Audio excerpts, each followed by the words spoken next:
So Sean Hebline, our Vice Commodore, has prepared for us tonight a full course by inviting all of you to bring potluck items, things you might cook on your boat, which was a pretty neat idea. My favorite, I think it was the carrot and white bean pancetta soup, the ice pack soup, because it can double as ice for the first few days. I like that. So for an appetizer, we are going to have Ginny talk about her fabrication work for a couple minutes, do a share, and then I am going to talk about, I'm going to share how I like to cook while cruising, and then I will open it up to other people who have different experiences and want to share their own tips and tricks about that. And then the second part of the main course, Jeff Oakley is going to talk about what it's like to stay nourished while racing and stay lightweight, and something along those lines. And then for dessert, Leela's going to share our Instagram site, talk about that, and we'll also share some photos from our rendezvous at Port Ludlow last month. So with that, I'll turn it over to you, Ginny. The floor is yours. And screen sharing should be enabled, so if you have a document to share, you can go. Thank you. By the way, you're doing a fabulous job with Instagram. I showed Saul, I said, look how cool we look. He's like, no, you're a bunch of dorks. And he loves listening in because there's a bunch of terms he still doesn't know. But Jess asked if I wanted to help out with the food and if I had any tips on good food. And I do. My tip as the captain of my vessel is to invite people who will cook for me. And I actually have a number of photos. I have every cook pose in my galley with their beautiful meal that they've made for me. So, you know, that's my advice. And Jess, of course, is like my main partner. So yeah, she's a great cook. All right, so it is 7:30 and I will keep this under 5 minutes. But so when I bought Undaunted from Maine, Vince pointed it out. It's a F-32AX, and he said I needed it, but it was out in Maine and it was missing a settee.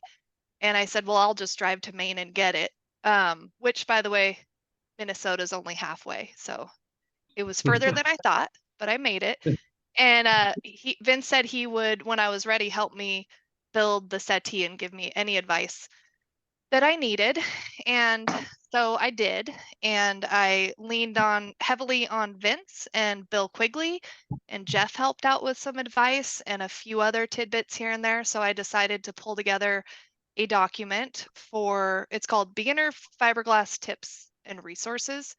And I'm not going to walk through it with you because a lot of you are actual boat builders, but I pestered so many of you that I thought I should take your advice and put it in a document so that anybody who wants to do fiberglass work who hasn't, they can follow this document.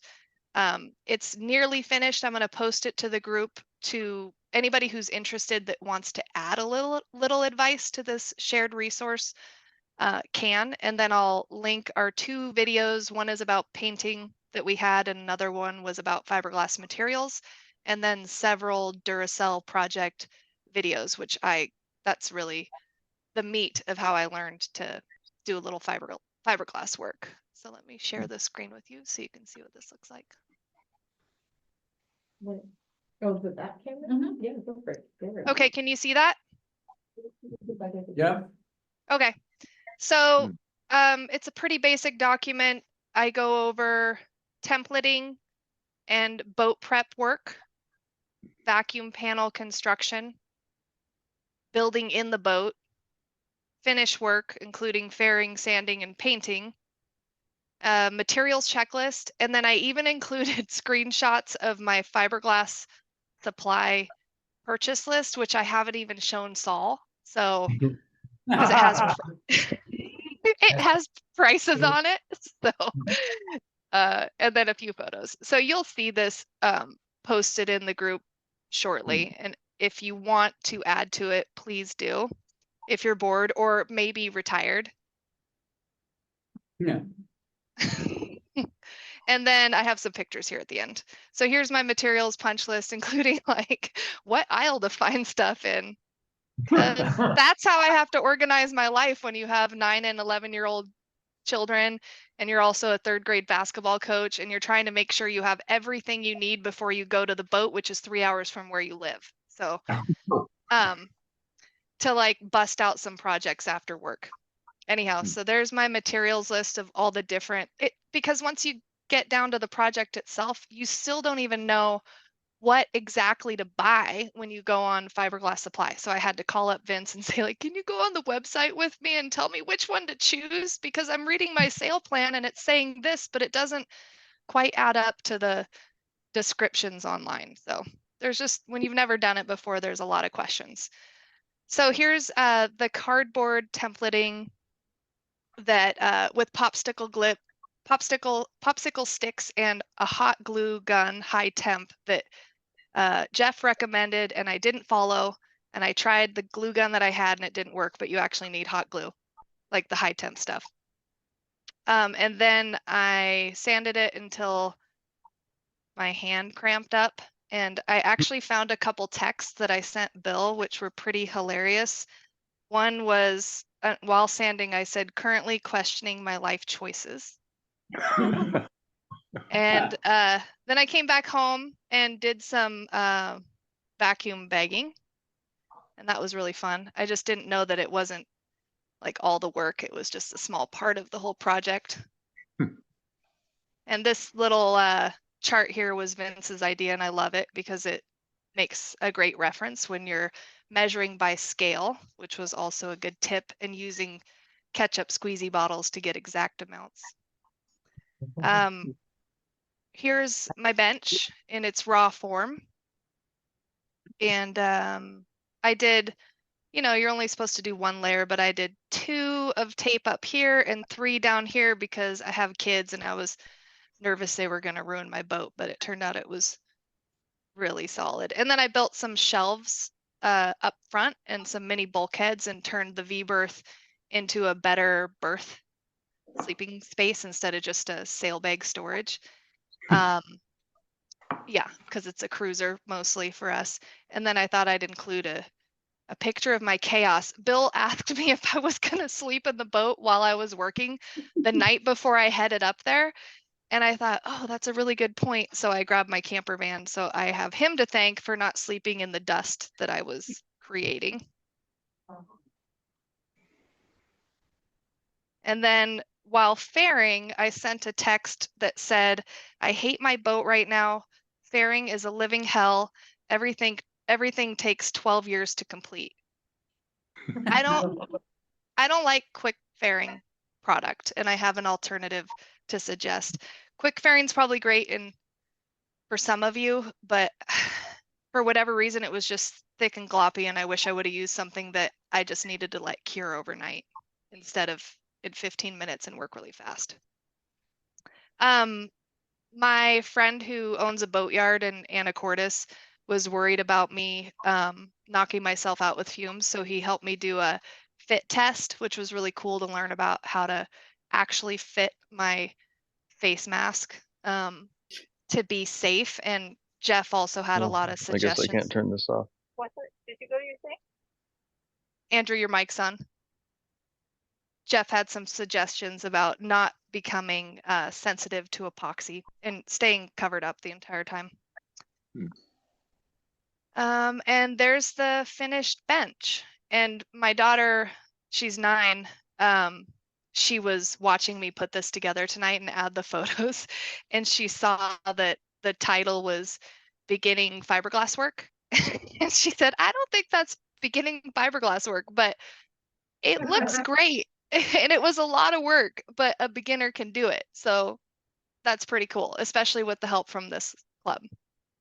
And there's someone did convince me not to fair the shelving. So I skipped that and moved on with my life. Yeah, and went out sailing, and I've been sailing ever since. And I have a few things that are not finished, of course, because that's a boat. Anyway, that's it. And I did it in 7 minutes. Anyhow, I'll post this to our group email. And if anybody wants to add to it, I'll give you about a week and I'll add my links to the Duracell project and to our own videos and then post it in the forum, and then it'll get added to the website for anybody who needs it. That looks great, Ginny. Yeah, it's fantastic work. Yeah. Just fantastic. Thank you. Wow, the pictures are amazing. So much work. So impressed. Thank you so much, Thank Ginny. you for sharing. And we like your cooking tips as well. It's worked for me, so. So it's a good one. It's a good one. All right, so that leads us into the main course. So, why might I be qualified to talk about cooking while cruising? Because we've all had your stuff, man. Sean and I have done, 8 seasons of 2 weeks trips. We did a 3-week trip last year on our F-31.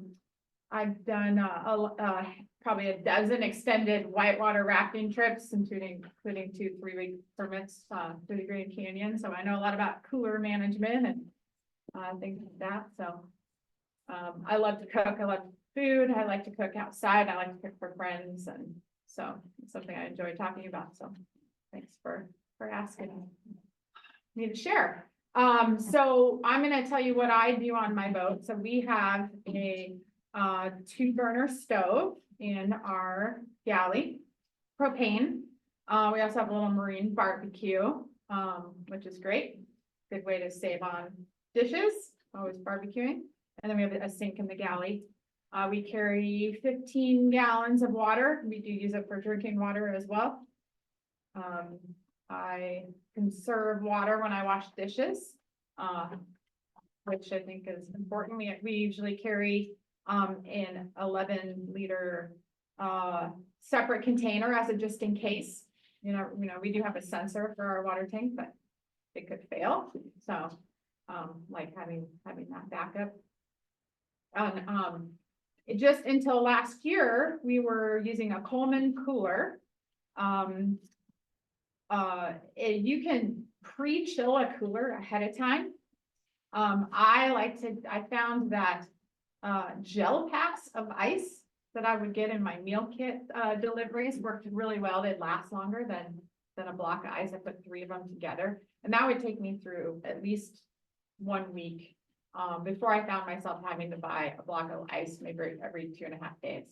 Now that we have an electric cooler, and we did that because we went on a 3-week trip, and we wanted to go to around Desolation Sound, maybe go to the Broughtons, not have to be, close to having to buy ice. Side note, we got a new cooler, now we have a new battery. And solar upgrade, right? Yeah. How much does it draw? I don't have the details on that yet. More than we had. So, things that I do, for cooler management on our boat is, freeze, like the soup, freeze a lot of, proteins ahead of time. Pork chops, chicken, steak, to get us through the first, week. I like to make a lot of sandwiches at lunch. So, and lunch meat is expensive. So, I've found some ways to keep the cost down. Last trip I went to cash and carry and bought like a big slab of pastrami and a turkey breast, and I cut it up and I left some in the freezer at home, and then I would cut a little bit ahead of time and then freeze chunks also to put in my cooler, and that lasted me for a couple weeks. And I do not keep like full-size condiments and stuff in my cooler because they take up a lot of space. So what I do is I hoard like packets of stuff, like, mustards and sauces and things like that. I mentioned my meal kit deliveries. I they often come with like little spice packs. And so I'll use my spices at home and save these for my sailing trips, to doctor up my proteins. This is some taco seasoning that I make, and different like vinegars and sauces and jams and things like that to make meals with, and not have full size condiments and things in here. Do you put dates on your condiments? So you know that. No, what I do is just refresh every year. Okay. Yeah, once a year. Throw it out and that's fairly. Yeah, Okay. yeah, That's good. yeah. Our fridge has all. Yeah. old stuff. I've got mustard and it's got to be at least 10 years old. Fine. Yeah, and I'll do a soft cooler of produce to take me through like the first 5 days. And then if I do stop and get supplies, I'll buy more produce, but I'll just use a soft pack and keep that. And what I do is at night, I put it outside, because it's usually a lot colder outside than it is inside the boat. One year I decided I tried to keep that soft cooler in the AMA and bruised all my fruits. So don't do that. They would get knocked around. Yeah, and things sweat. So another way to keep things cool is like hearty vegetables like cabbage, or I'll keep peppers in foil. And then I'll do this with bread too, is I just keep the food down in the cubbies that are close to the floor and against the holes where they're next to the cold water. And then things they don't sweat and they last longer. Keeping, keeping things like raspberry jam, or that my mom makes. I love a jar of mayonnaise to replenish my Dijonnaise with my little sauces that I make for my sandwiches. A jar like of maybe pasta sauce, things that you would maybe open and use half of. But once you use it, you can then likely later on the trip, you're going to have room in the refrigerator. So what I'll do is I'll bring extra Tupperwares to do that.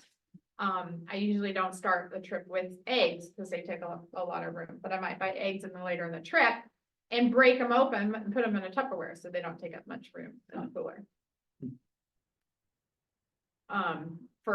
So usually we start out our trip with a lot of steel cut oatmeal with, fun toppings like raspberry jam.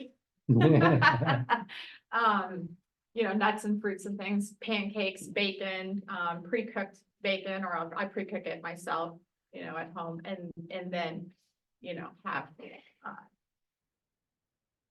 other things that maybe you buy along the way. If you are using a cooler and not an electric cooler, it's really important to keep the cooler full, right? Because every time you open it, you're allowing hot air to come in. So the more full your cooler, I talk about saving room, but you want to also keep the cooler full as you go through things. So if I were stopping for gas or water, customs or whatever, I would buy some, beverages or different items from the store refrigerator to put in my cooler. Because it's a nice treat and it'll keep it full. Or milk, I might start having cold cereal later in the trip. We enjoy that. So it's important to buy cold stuff.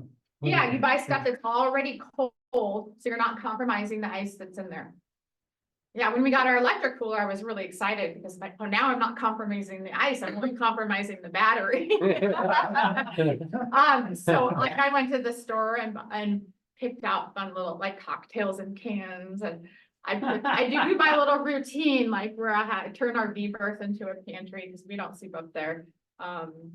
And didn't have guests, so it's easy to keep things there. And move things down to the cooler place, and then once there's room in the cooler, just like we drink 2 at night, and then the next day put 2 more in and have them ready for the evening. So No wonder my battery was dead. yeah. So what else? You have a solar panel that keeps your battery going? Yes. How big is it? Yes. How many watts? We actually don't know.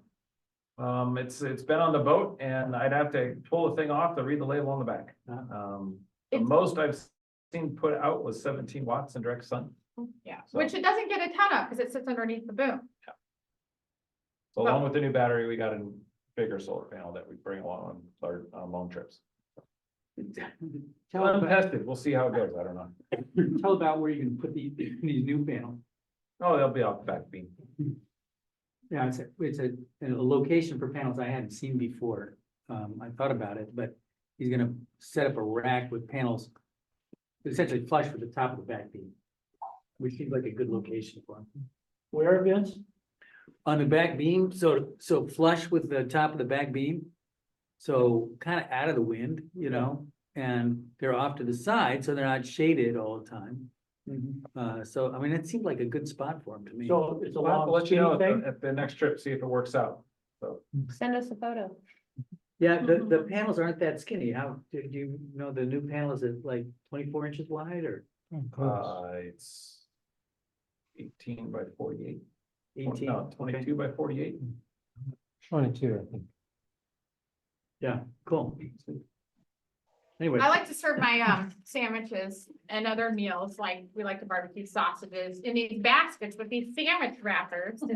Sandwich that's wrappers fun. that you can get, and you can get them in different sizes, like these ones are big enough to wrap an entire sandwich, and you don't really need a basket, but these ones fit my little basket, and then it just saves on water for washing dishes, right?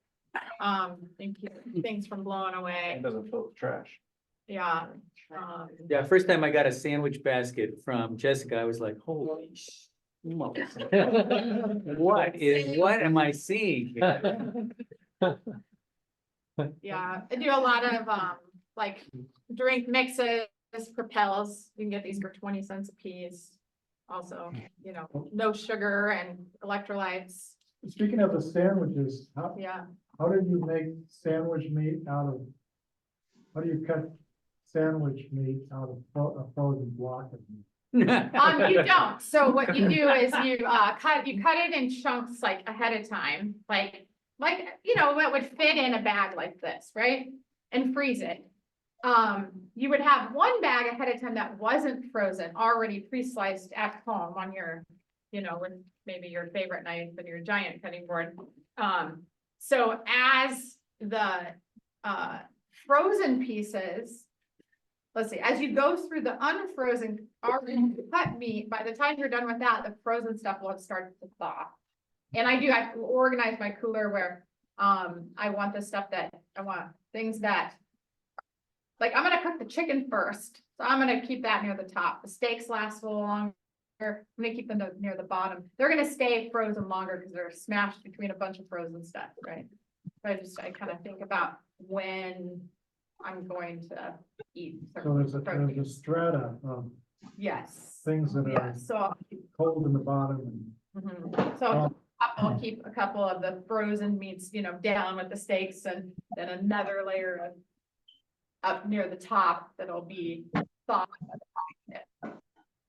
And she's got it so well figured out that she doesn't let me near the cooler. I'm gonna mess it up. Yeah. It actually works out. Yeah. I've seen that cooler. Maybe Highly not recommend. allowed to wash dishes, but that's only right there. But someone told me, you don't need, you know, you can just take the basin and bring it over here and wash dishes and give them a jug or another. Whoever brought that up is fired. That was my other friend Jess that brought that up. Oh, okay, I was gonna say your friend Robbie. at Oh, Port it was Ludlow, Robbie. Yeah. her idea was a spray bottle to like, well, no, Right. Get away from her. so I like to keep my sink really clean from, having any food go down there, right? So I'm always wiping things and putting the food in the garbage, or if it's something like oatmeal, you know, I like scrub it and toss it overboard. But sometimes your dishes, you know, get a little sticky or whatever, and if your dishes, right, are rinsed or cleaned before you wash them, right, you don't need as much hot soapy water to clean your dishes, so I thought this was a great idea, is you have a spray bottle handy to make the dish moist again, to Yeah, wipe that's it brilliant. before you wash everything. Yeah. Yeah. Okay, here's the big debate on our house, in our boat. Do you wash in hot water and rinse in cold, or wash in cold water and rinse in hot? And we butt heads. So I do the Absolutely, wash in in cold water. hot and rinse in cold is what I do, Yep. yeah. So do we have any people who like to wash your dishes in seawater? Yes, No, we I rinse in do. seawater. Yeah, seawater? yeah, Like a pre-rinse. Yeah. yeah, like you wanna get that extra food off, Mhm. might as well wash it. I mean, Yeah. we were always like vegan too, so it's not like we were throwing like, meat into, not that that really matters that much, but whatever. Yeah. Like it was always just like the last crumbs of food, if there was enough, and then Mhm. like scrub them in the salt water and then kind of wash them with actual soap. And then I talked my dad eventually into like, okay, we should like get like a little cap full of bleach and throw it in a tub of water and like sanitize that. Maybe if we just wash it in the ocean, like, Peroxide. Yeah. Peroxide and Yeah. spray bottle way quicker for like Mhm. cutting boards and stuff, just spray in like maybe twice if you feel like it. Doesn't bleach your clothes if you spill it. Is it more effective as a sanitizer than? Yeah, it's a total disinfectant and I don't do anything with perfumes, so most normal soaps I wouldn't allow near my cookware. But peroxide's just kind of quick on everything and we try to basically finish everything really well, so we're never accumulating wet trash. yeah. So trash is Mhm. always kind of kept dry. But some things like if we have deli meat, that'll make some wetness and we usually like peroxide or sometimes we even use hand sand, Does the peroxide cut the grease? I don't get Not grease really, on the no. cutting board really. Okay. Um, But yeah, we just usually like wipe with the paper towel kind of thing. Mhm. Well, speaking of paper towels, when Diane and we got invited to, cruise in the Society Islands from Tahiti to Bora Bora, which was fun, but the captain was really big on using paper towels to wipe the dishes, pre-clean with paper towels. He was really big on that, and it seemed to be very effective. That seems wasteful because Yeah. you've got a whole ocean that you could rinse and pre-clean better than a paper towel. Honestly, it's really hard to rinse a plate when you're doing 8 knots though, so.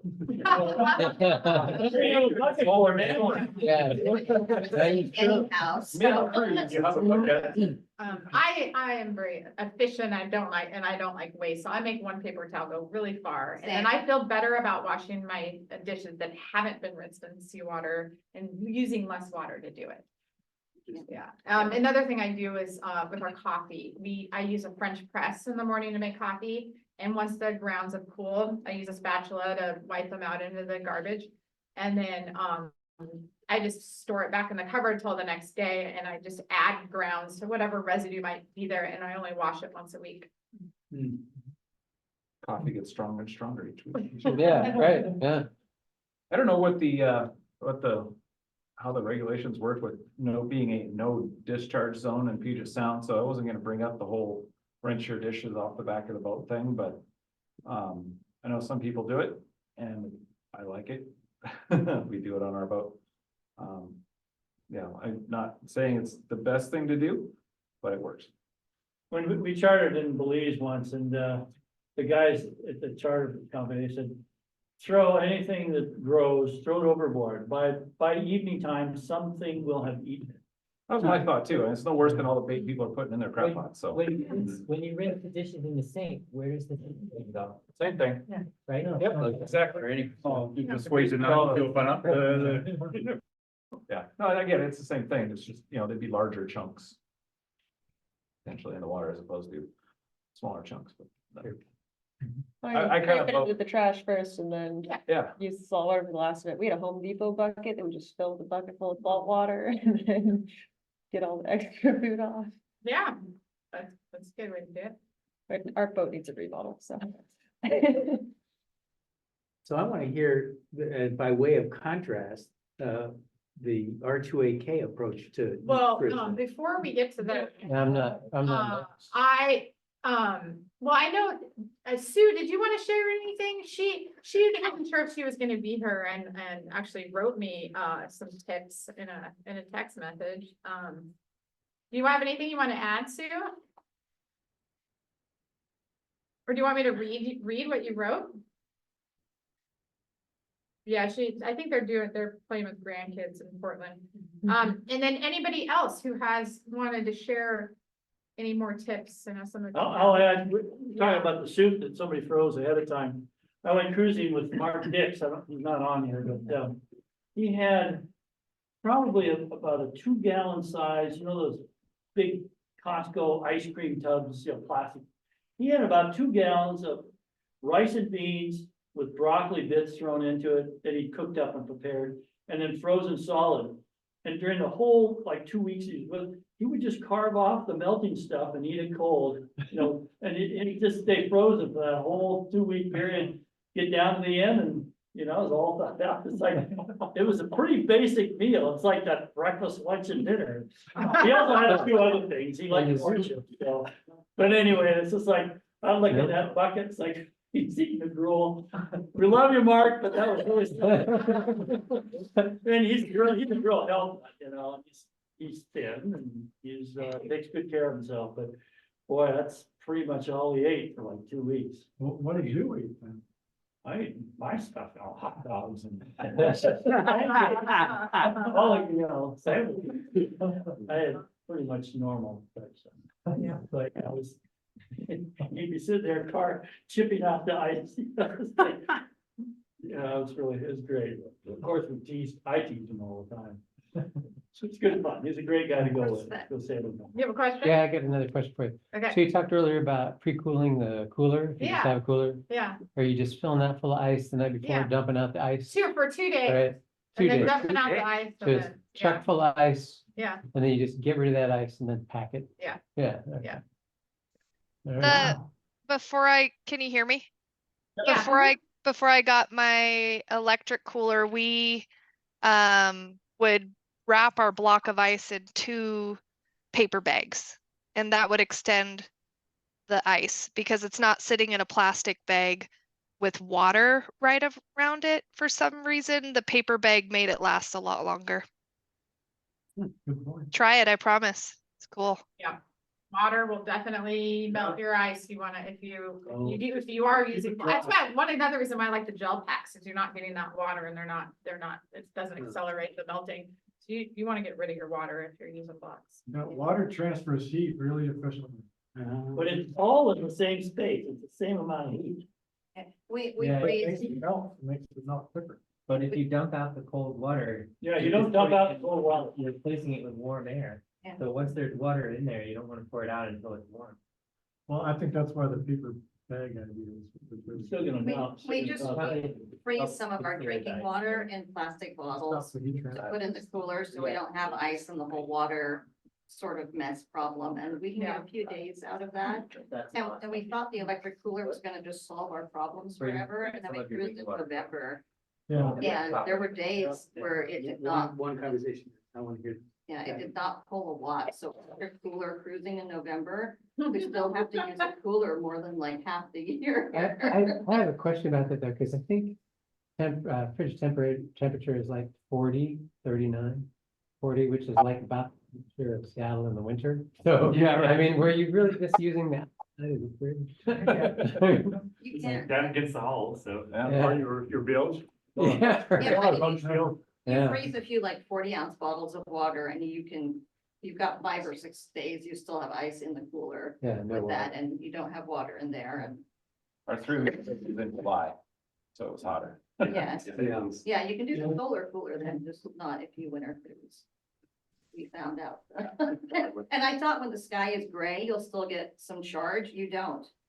At a certain, like, you've got daylight and it's gray and cloudy and like no power was getting pulled.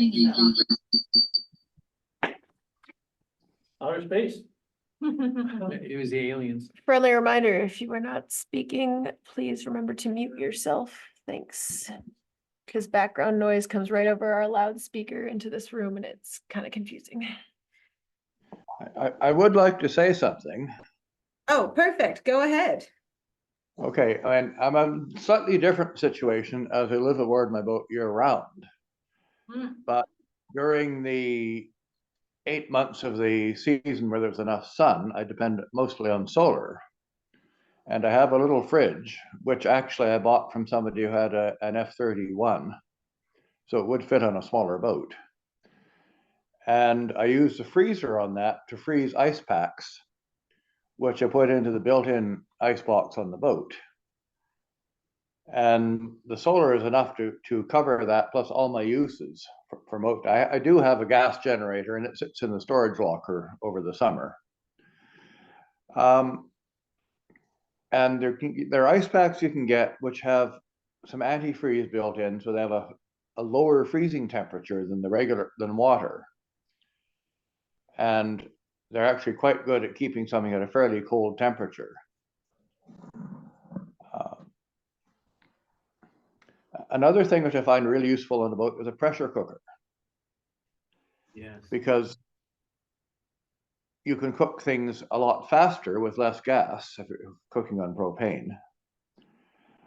The other thing is, after you cook a big pot of stew or something, and you know, like 3 or 4 days worth of it, serve your meal, put it back on the stove, bring it up to pressure again, shut it off, stick it outside in the cockpit, and it's reheat it the next day. So you can do this until you've finished using it, and you don't need to refrigerate anything.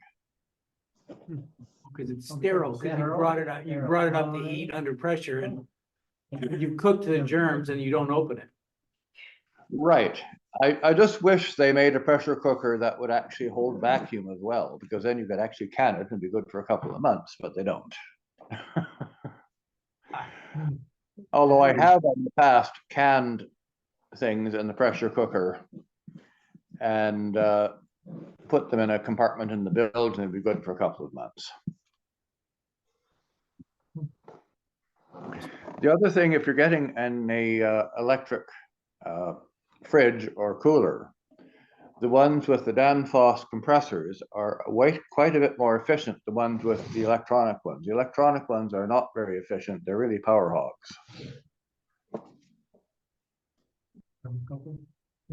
And Yeah, so you can, REI carries the Dometic brand, I think, and they have a 20% off, 4 times a year.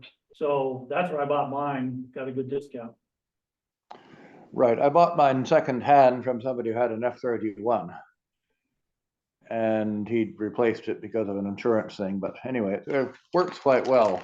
And with the freezer is quite small, there's enough room in it for 3 below freezing freezer packs and a small compartment for frozen meat. But as long as I change the ice packs every day, I've got quite a large refrigeration space. Sounds good.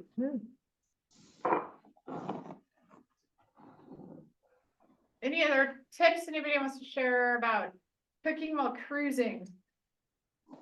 Mention wanting a vacuum. You can buy vacuum bags that'll stay vacuum for a week maybe. And I use them for vacuum bagging small parts. And up to as big as a mattress. Yeah. Yeah. We always like planned our cruising trips in like maybe 3 stages, sort of 2. Like the first few days, like we actually made food that was like pre-prepared that you could get to like easily. And then we had stuff that you would cook on the boat, and half of that stuff was always like dry goods, like pasta sauces and like the noodles and everything just like goes to the side. And so our cooler was always like devoted to produce by the end of it. Like even if we picked stuff up, it was always just produce. And then everything else was dried goods. Like you can get like pre-cooked rice in those like Indian food packets. Like we had like pre-cooked dal, everything. And so ours was by the like, if it was like past 4 or 5 days where that food that we'd pre-prepared that was homemade and everything like was gone or went bad, like then it was always a game of like, how much could you doctor up what you'd gotten from like the pre-prepared, microwave food aisle, because that was all dry storage. And so that way you could doctor it up with the fresh produce and the spices. And then we always had so many different dips and other dips and other sauces and other dips, full containers, because my dad would go through all of them with tortilla chips as like a while you're sailing and we're busy kind of snack. But at the end of every, like, wherever we ended up anchoring for the night on like our camping trips was always just like, hey, we're gonna cook and see how well we can do it. And yeah, like the second stage was always just like what can you do to make this pre-made decent food taste like 5-star food?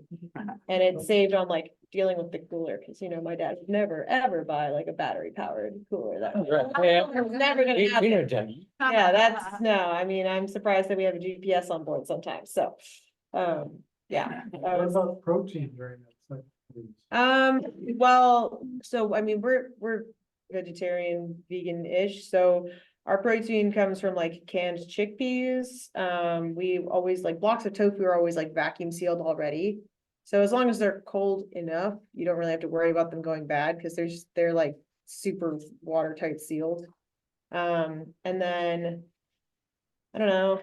Yeah, we have, Nuts. yeah, nuts, beans, those, and all those can come in a can. So if you're worried about weight, I guess that's one thing, but like we ate a lot of lentils and stuff, like that's all very protein packed. I think people underestimate how protein filled legumes are in general and most vegetables.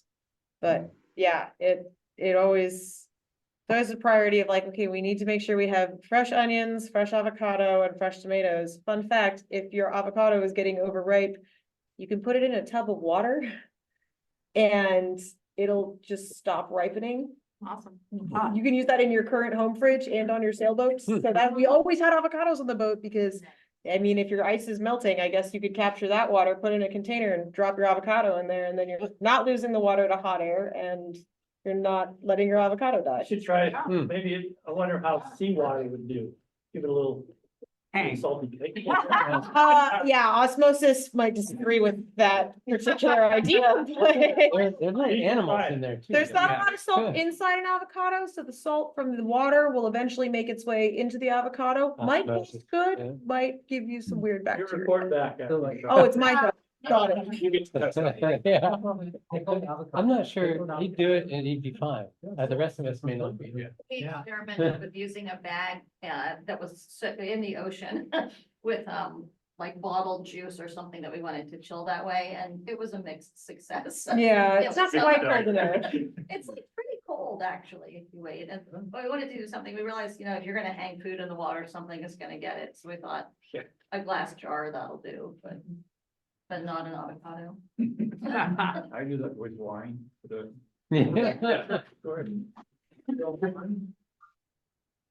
All right, Jeff, how do you Well, get? hold Oh, I got a segue. Oh. segue away. I have one more tiny important thing, you can get black beans and pinto beans like cooked and then dehydrated, so it's like flakes, extremely simple to Yes, make burritos And warm or water. something, yeah. Where do you get those? Aria. I'm forgetting the brand, but a bunch of places, or actually Kroger, you can get them through Kroger, I think. REI also sells a bunch, like all those like dehydrated camping meals. They're actually, I've tried them. They're pretty decent. Oh, yeah. REA is Back- pricey though. Yeah, You that's can- true. You can get just the straight beans for less. Segue away. I like to go to Trader Joe's before I go on vacation, because it's not somewhere I normally shop, and they have all these like fun snacks and treats and cookies and candies. and- And the best ice cream. Yeah, and I did ask Sue if she wanted to share today. She's back. She is back. Yeah, she did write me something. Sue, do you wanna add anything, or would you like me to read what you wrote?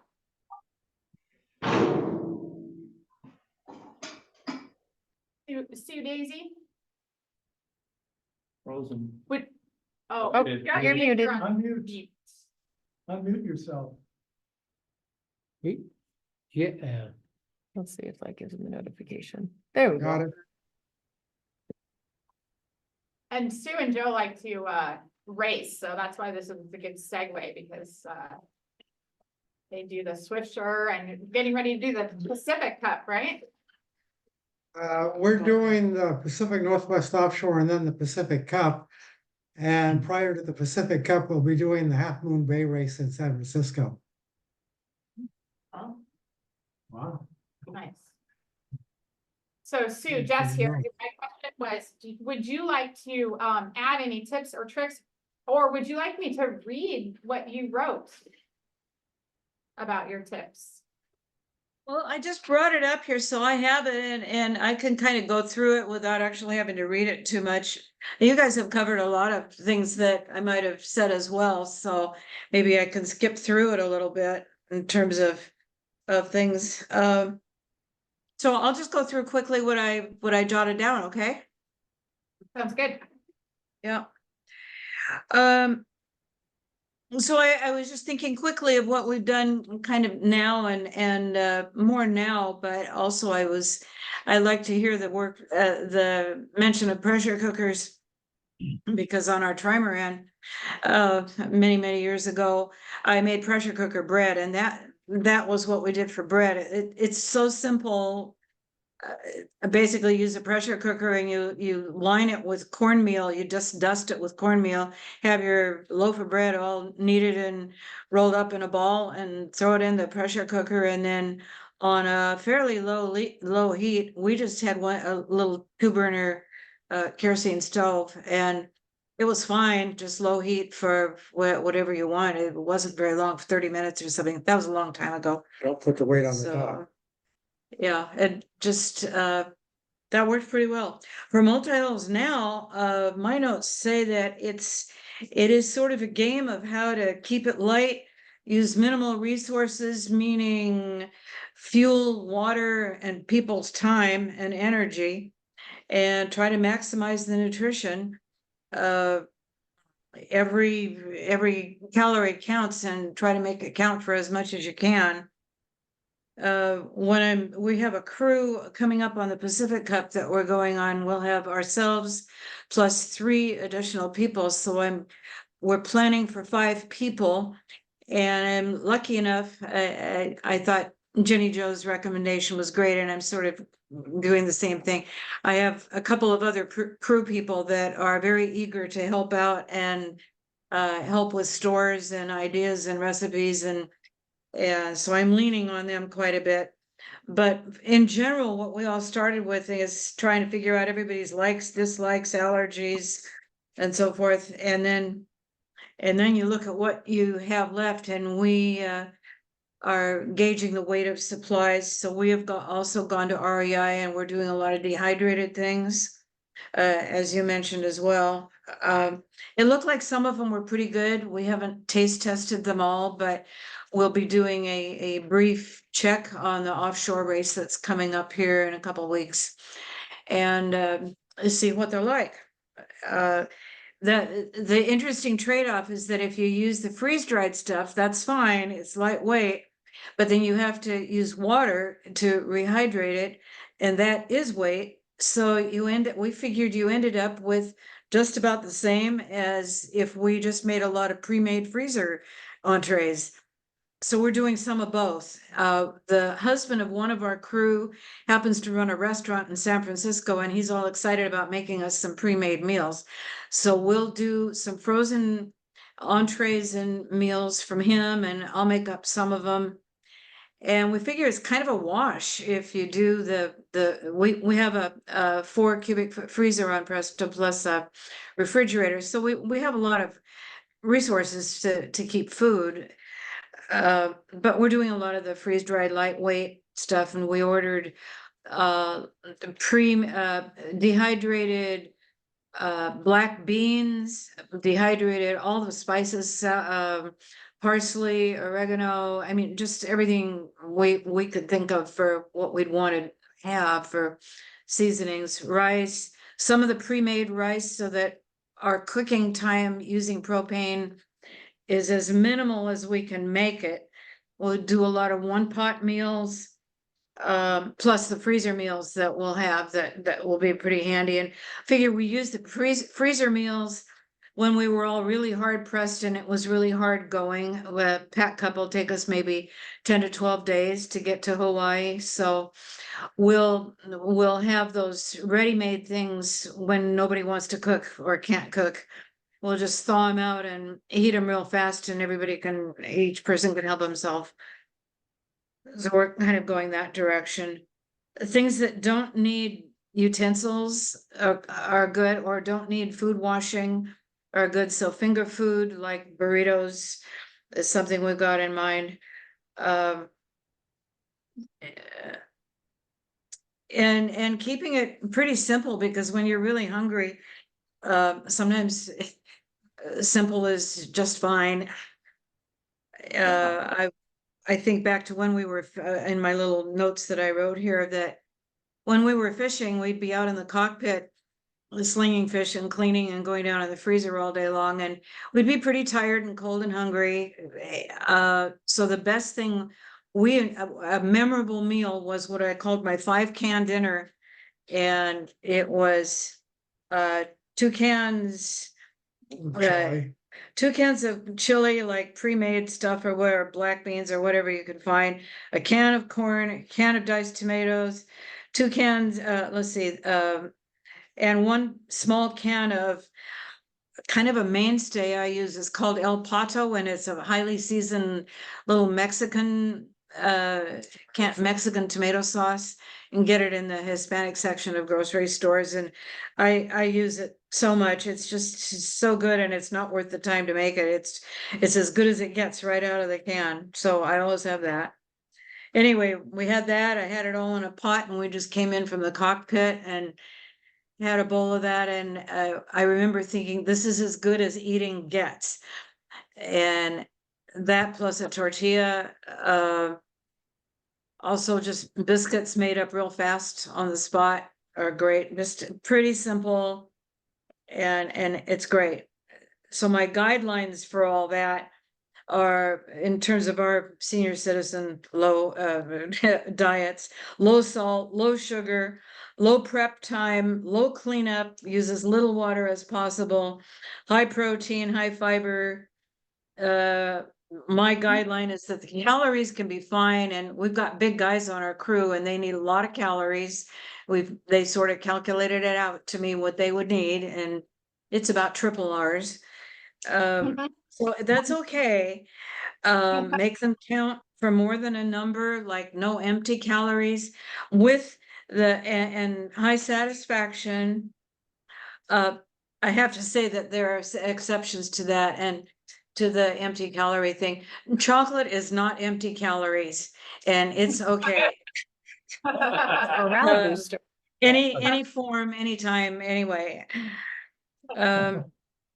Drinks are, I have a separate paragraph for that, because we all 5 of us spent a little bit of time at least thinking about that.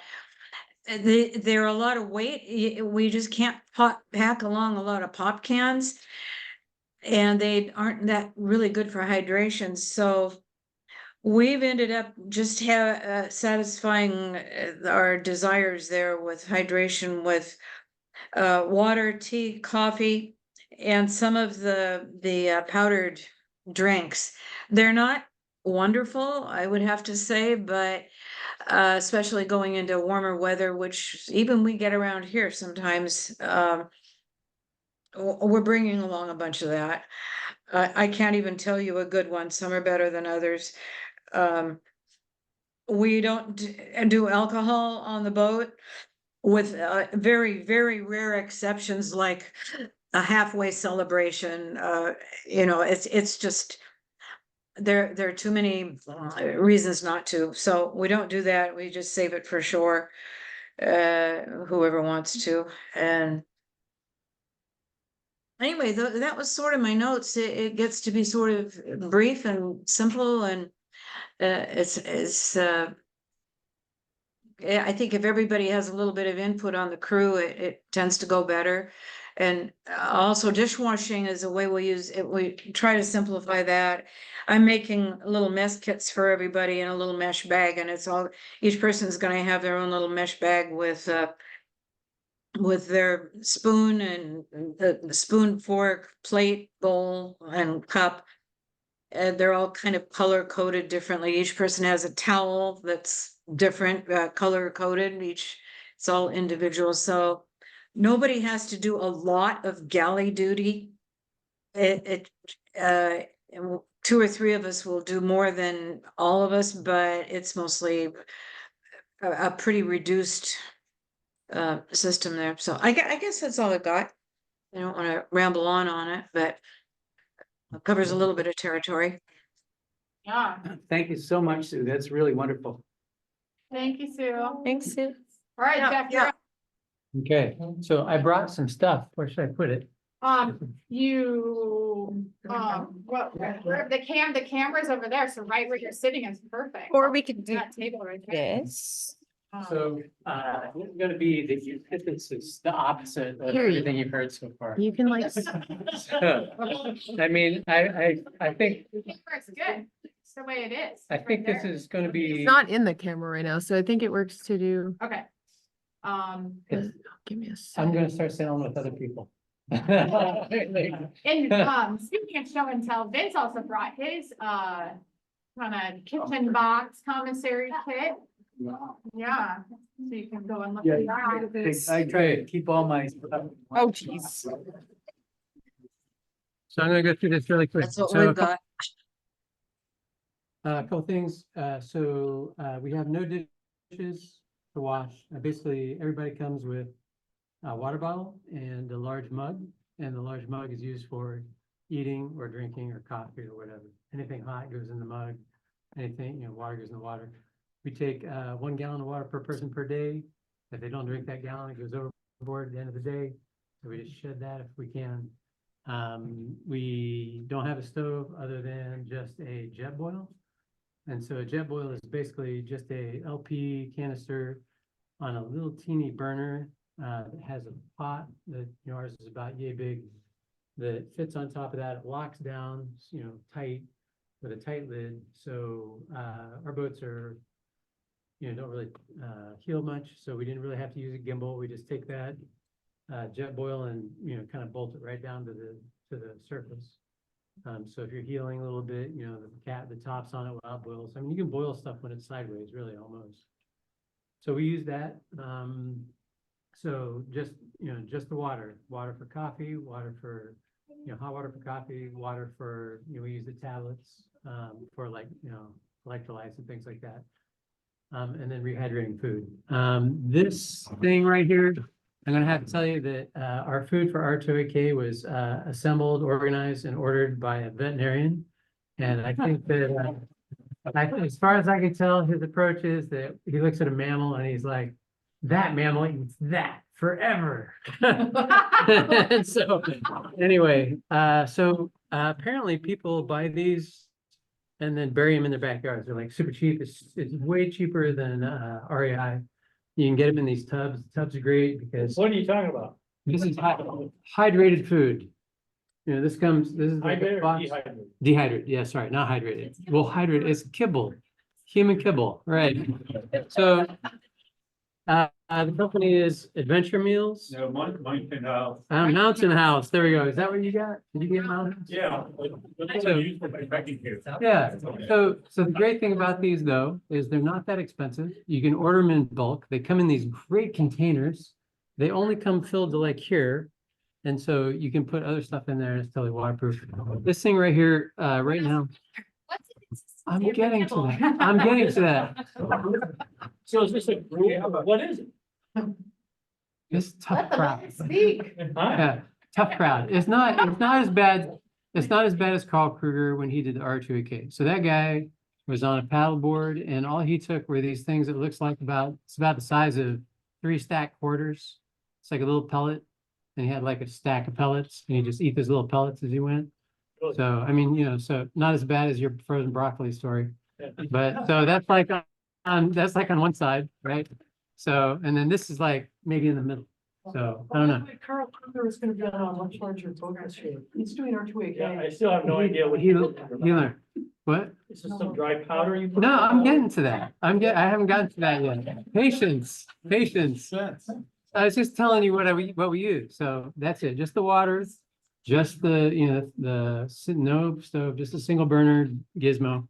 And then, so anyway, like I was saying, the vet, so he thought this was a good idea and I agreed because the reason why I love this stuff is because it is also super light, right? So, it comes in a pack like this. And there's no dishes, no nothing, because you just zip this pack open, you pour the boiling water in. Super important to follow the directions, because if you eat it too soon, it's like nasty crunchy. Yeah, it's terrible. Yeah. So Backpacking food. this is backpacking food. Yeah. Okay, all right. Yeah. Yeah, That makes. the summary of the summary, thank you. I'm thinking of Somebody little just, kibble cogs. some kind of goop. The important thing about these is that this is 2 servings. So, and the interesting thing about when you race, I call it bullshit. I'll get to this. Yeah. Patient. You guys are like so impatient. Okay, so the deal is, this is supposed to be two. And if you're doing like, we were kind of surprised with R2AK because we had to pedal. And apparently there's some physiological thing when you're really working super hard, you can't eat. I mean, you know, like I would eat one of these in a heartbeat. And then if we were like 1 or 2 days in of pedaling, I could like eat half of this and that was it. Huh. And then on the other hand, my son, which is why, one of the reasons why we turned around the first Way year. overrun this, but what the hell? Oh, that's good. It's a good timing for it. Is that he would eat That's what 2 you of always these, say. but that's 4 servings. So when we had planned on one of these per person per day, we were like only halfway up and we had like 3 of these things left, so. Which is also why this thing right here, which is where we keep all our food for the race, says do not touch until race day.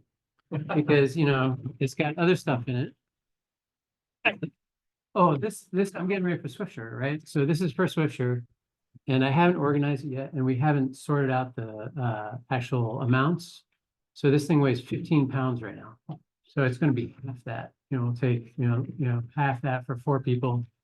And still have plenty, but you know, we do all the really nasty stuff like, you know, crunchy things, like to have some crunchy things. So the way we figure this is it kind of breaks down into a couple different things. Like you need food to keep you going, you need food that's like, you know, morale booster food. And then you just need to keep hydrated. So some of the things that we found on the first attempt was that we didn't have, we were really craving like some salty stuff. I mean, you know, you can eat those packs and you can eat, we brought Snickers bars because we thought we were gonna eat a lot of Snickers bars. And we really didn't want to eat Snickers bars. But stuff like this is really good. And the big hit, which I couldn't find and bring, was my brother. No, it was still the vet. It was still the vet. He sent spray cheese and Ritz crackers. What? Went absolutely first. Oh. Like for some reason, spray cheese and Ritz crackers. Yeah, spray cheese and Ritz crackers. So I'm telling, okay. So this is the reality though. I mean, I think like when we did the R2AK, you just get into this thing where like you may be seasick, you know, maybe too rough, you don't really feel like eating anything, or sometimes you're like super hungry, sometimes you crave things, sometimes you just want a cup of coffee. So, but we did find ourselves craving this. I think it's the salt and the spray cheese was so easy. You like pull it upside down, spray it, you know, it doesn't go anywhere, like doesn't get all over the boat. So it's like pop it in and you're done, right? Put it in your mouth. Put it in your mouth and it's done. So we did that. You're telling me We'll do that. it's like coconut water, protein. This is not, as I was listening, I'm going vegan and all this. This is like the alternate program. This is, you can do this whole thing off of Amazon, probably if you wanted to. It's one click. I'm sure there's a vegan. Which is, version. I think was what it Is is. that pretzel on the table or what were you having? These things are just, they're like little pieces of bread that have flavoring in them. Yeah, Chex Mix stuff, you know, right? Yeah. These are the nun things. Yeah, no worries. You just save yourself from malnourishment, probably. Yeah, The rest is on YouTube. yeah. So here are the tablets, the nun tablets, you know, so like we don't bring anything but that and coffee, right? So we'll Hey, take Jeff, bags. Oh, they're Can you- electrolyte. can you give the camera a quick view of what you're showing everyone else? Boxes in your game box. Not Oh, the the coffee, not the coffee, the thing before it. Not Maxwell House. There you go. They're like sports tablets, right? Thank you. Yeah, you just add them into this one is flavored fruit punch, strawberry, lemonade, grape, variety pack.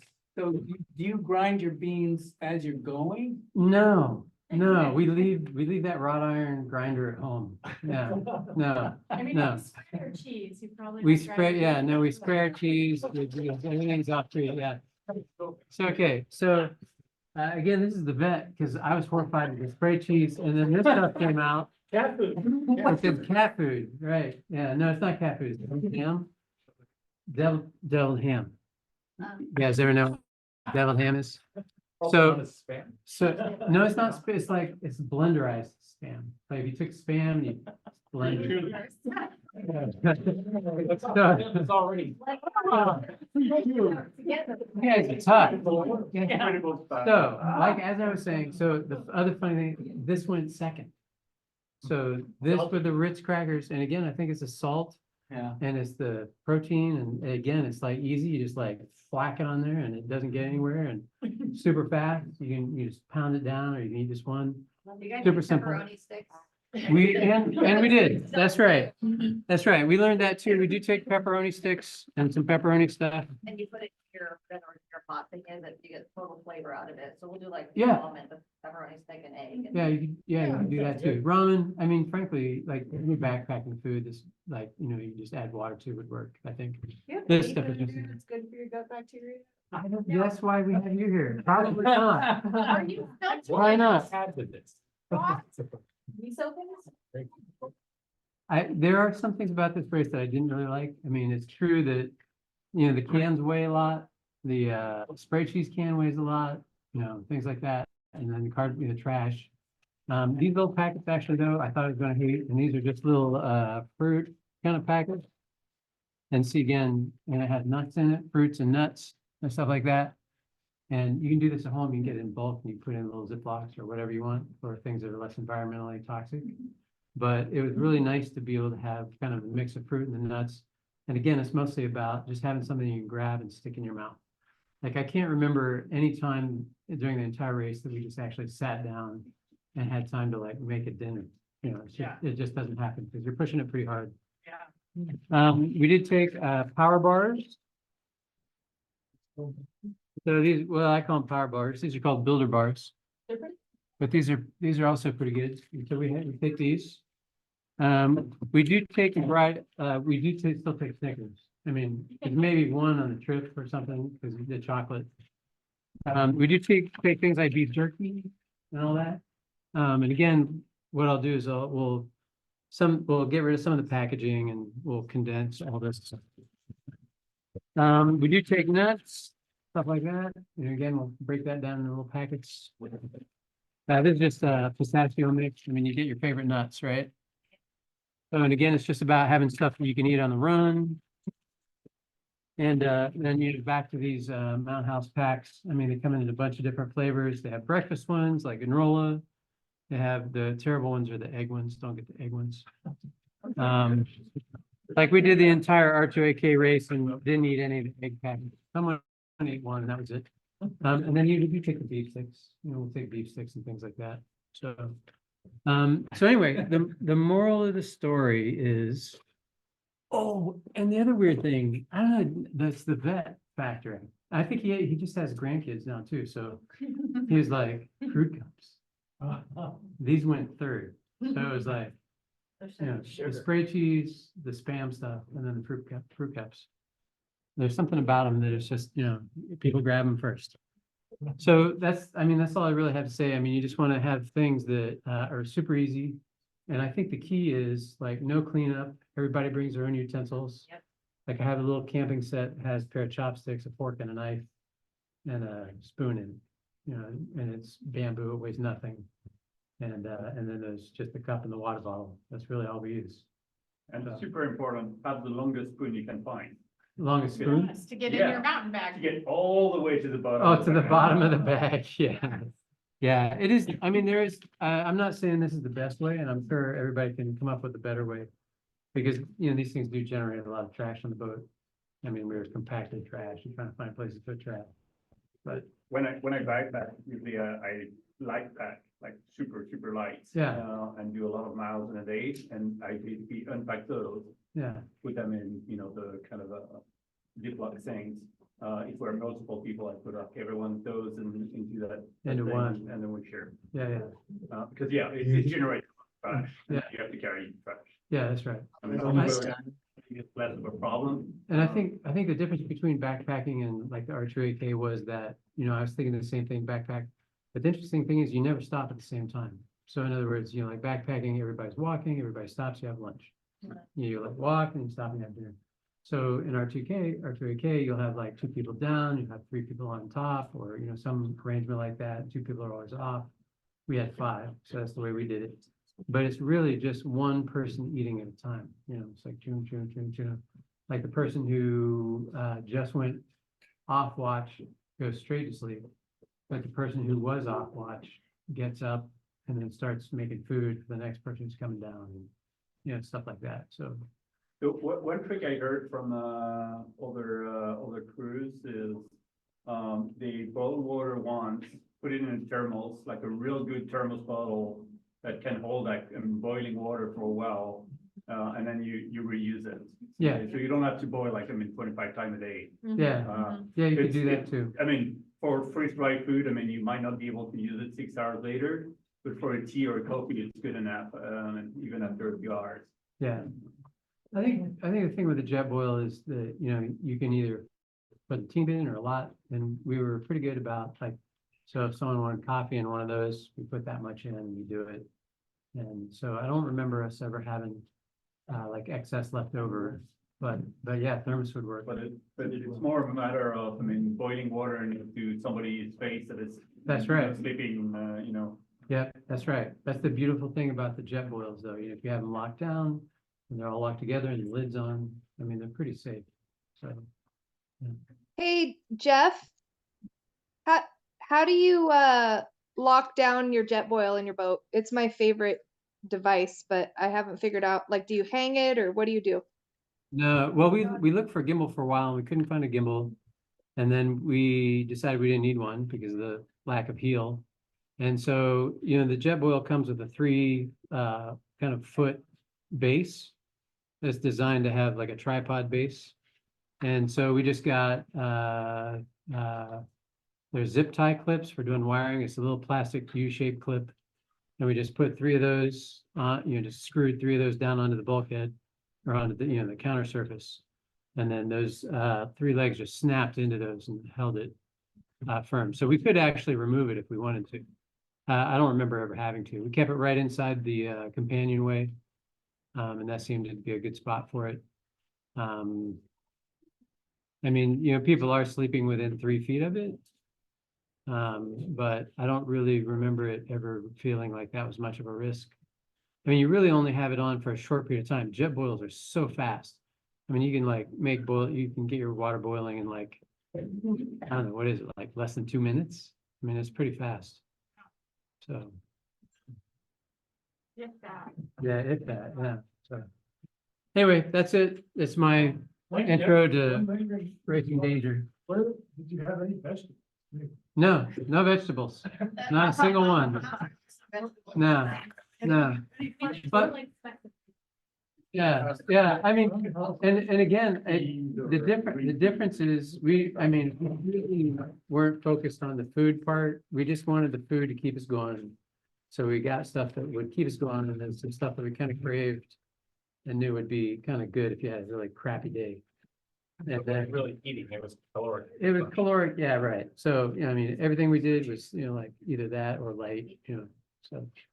And it's, if I had a bigger boat or it was say a race where we didn't have to pedal, it's like, that race is just it's exhausting.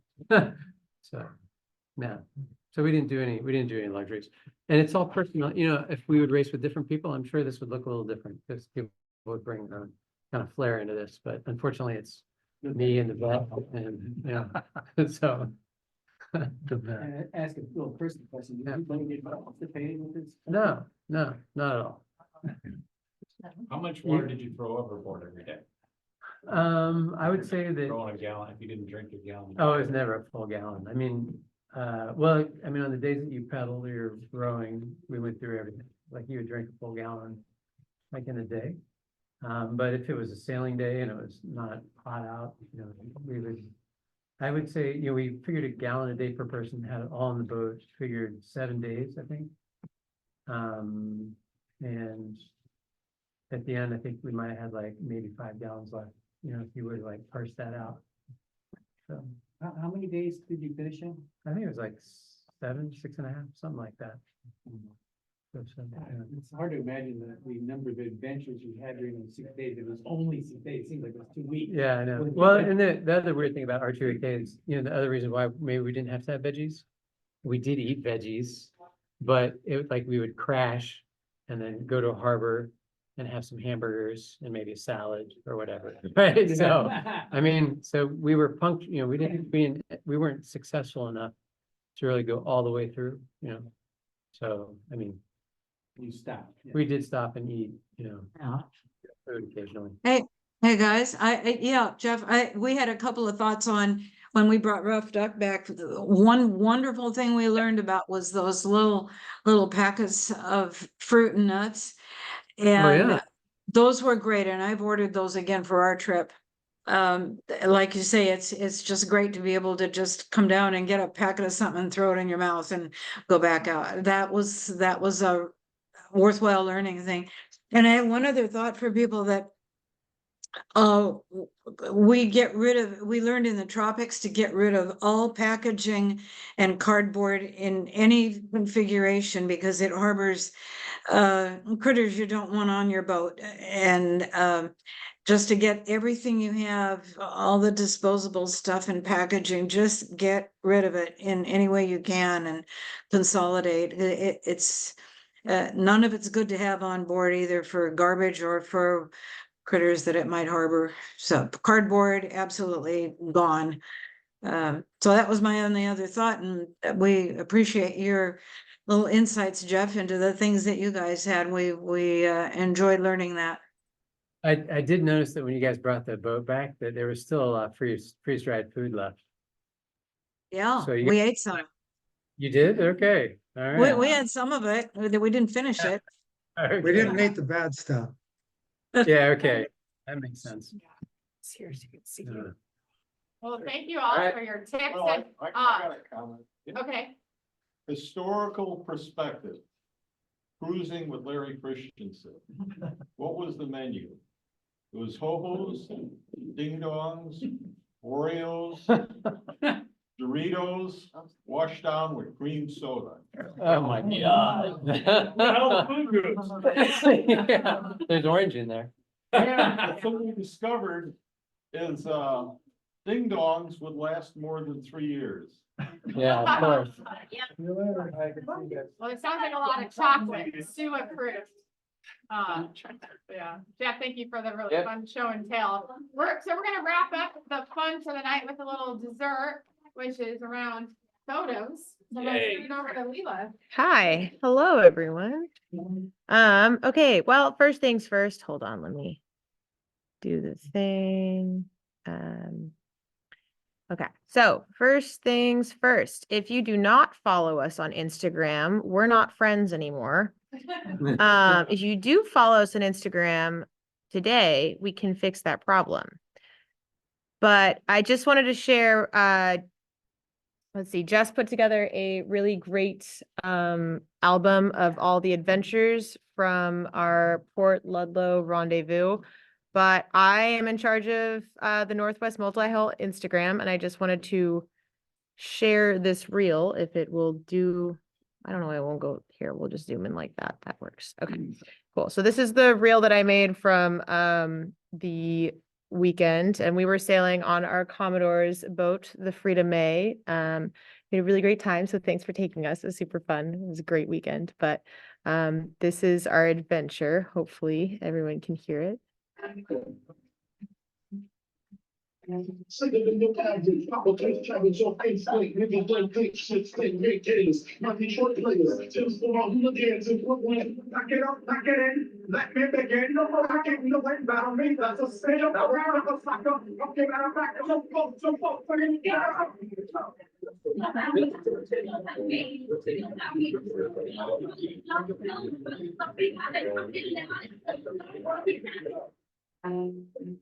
Anyway, so there's that.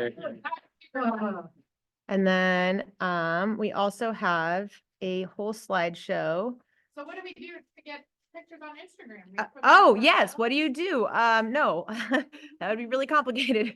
If you do have pictures from any of your recent sailing adventures, whatever you're doing with your life, you can email them to the Northwest Multihull email, which is what Northwest NW Multihull Association, that's our email, right? Is it, I think it's NW. It's at Gmail. I'll put it in the chat in a sec, but in the meantime, please, don't do that. Okay, I'm closing that. What are you doing?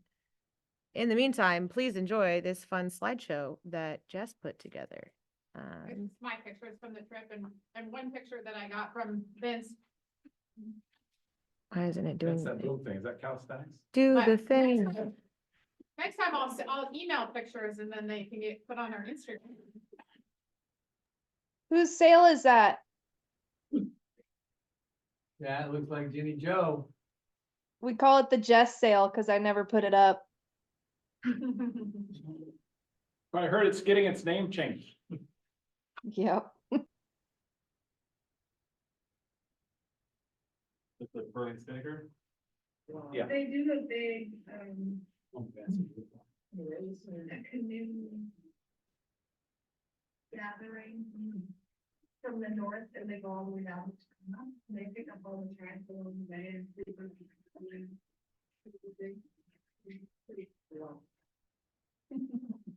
And that's my kind of sailing. Port Ludlow.